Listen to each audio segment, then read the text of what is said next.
नमस्कार दोस्तों, आप लोग देख रहे बानी भोजपुरी हिट न्यूज चैनल। तो बहुत बहुत स्वागत बा। तो आप लोग के बता दी कि प्रमोद प्रेमी यादव जी के फिल्म रहे शुभ विवाह। तो शुभ विवाह के फिल्म के ऑफिशियल कुछ दिन पहले SRK म्यूजिक के एडिशन पर किया गया था।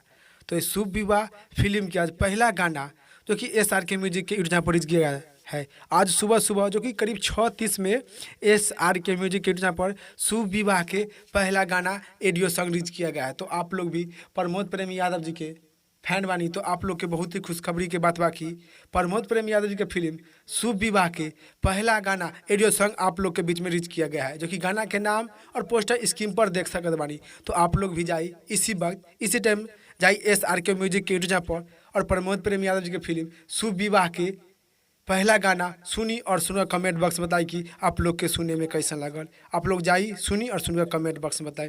तो आप लोग के बता दी कि ये गाना जो कि SRK म्यूजिक के बाद सुबह सुबह रिलीज किया गया है, तो गाना के प्रमोद प्रेम यादव जी गैले बानी और जो कि ओम झा जो कि संगीत दिले बानी और गीत श्याम देहाती लिखले बानी। तो आप लोग भी जाई और प्रमोद प्रेम यादव जी के फिल्म शुभ विवाह के गाना सुनी और सुनकर कमेंट बॉक्स बताइए कि आप लोग के सुनने में कैसा लगल।